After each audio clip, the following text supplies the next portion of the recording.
So I have a tip for empaths. Before I wind down, I want to talk about some of the energy that's hitting the planet right now. Betelgeuse is sending a new wave of plasma to the planet. This is a star that was supposed to die, but it did not. It was supposed to go supernova, but it did not. It is defying all physics explanations of any form of quantum physics. And this star is sentient. This star is going to be bringing a lot of energy to the planet, and it is affecting empaths a lot. So if you are feeling tired more than usual, but you also feel energetic and wired at the same time, it's a fucking contradiction.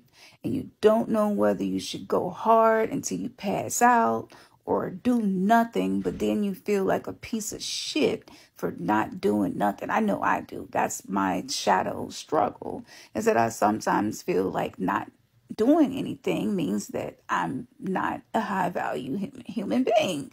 It's actually the opposite for empaths.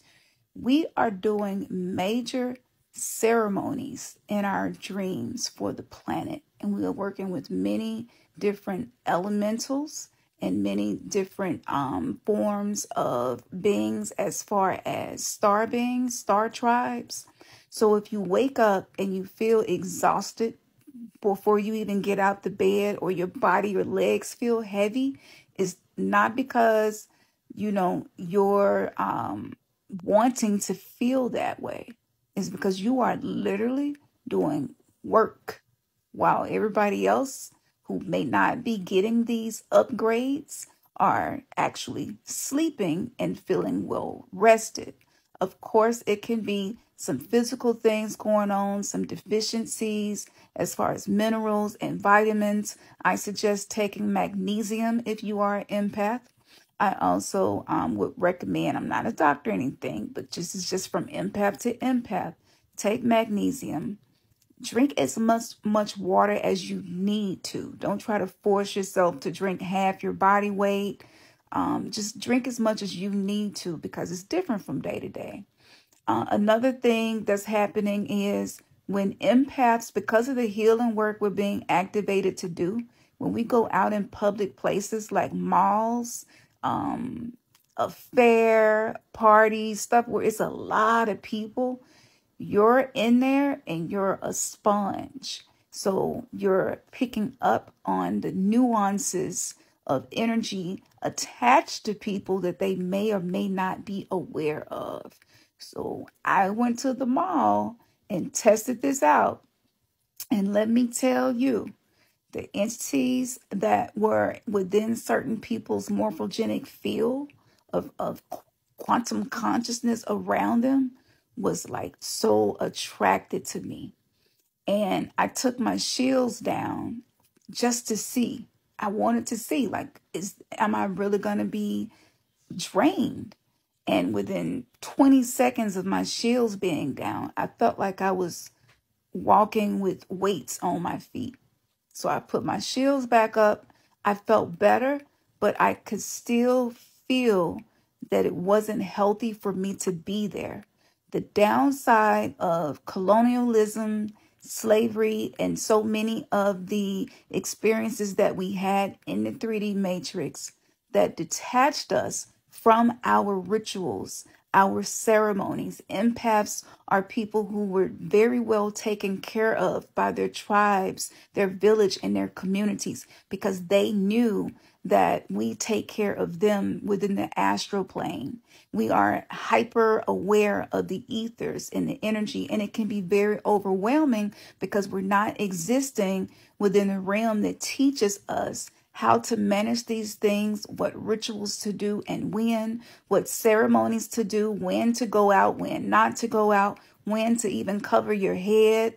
All of these things lead to empaths becoming a source of narcissistic supply. Most empaths are born into families that have a lot of narcissistic traits. It's not by coincidence. As starseeds and indigo, I am an indigo child. So I was born into a family with a specific purpose to gather data, go through the traumatic experiences that I had so that I could recreate my existence, recreate my reality and my experiences. So whether you are still having that experience or not, I'm no longer having that experience because I canceled the soul contracts with the 13-day soul retrieval that the ancient Mayans use for soul healing and retrieving the fragments of your soul. We have 7 parts to our soul. So once I'd done the work, I was able to retain more of my energy. And now I'm creating courses and coaching people to do the same. So it don't matter where you are in your journey. I just want you to know you aren't lazy. It's nothing bad going to happen to you because of some of the adaptations you have to make. It's okay that people don't understand why you're tired so much. It is okay that people may even think negative things about you. Practice detaching yourself from how people are perceiving you, and also practice to not internalize this inside of yourself, because we become our own biggest critic. This is the subconscious programming. The 3D matrix has a mycoplasm that's being sprayed, and that mycoplasm is also amplifying people's need to feed on life force energy, because we're under attack. I mean, it's clear, like it's an energy war happening, right? So there are things that you can do to protect yourself, and there are also things that you can do to re-energize yourself without having to draw your energy from a certain person, right? And we all do this. Most of us are just unconscious of it. When you crave attention, you're craving energy, right? When you're craving touch, you're craving energy. So it's okay. Trees give us oxygen and we give them carbon dioxide. So, it's like, it's a synergy.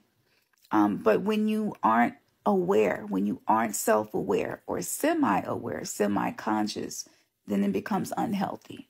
So there was a time where I wouldn't even admit this publicly because I really pride myself on my work, my career, the choices that I made, and I really want to be an example for other people.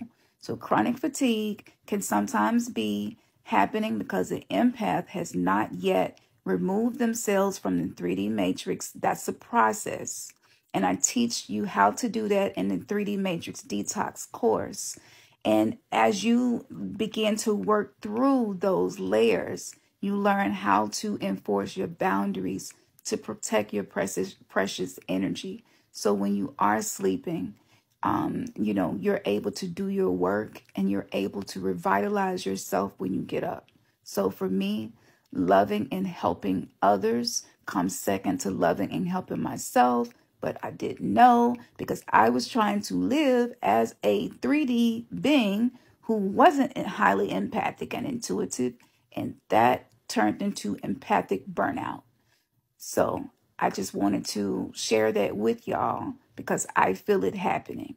Try to sleep as much as you can. Use lavender. All of my potions have blue lotus in it to help you relax and sleep. You can put it in candles. You can rub it on the bottom of your feet. It's going to help to relax you so that you can sleep, do the work that you are doing.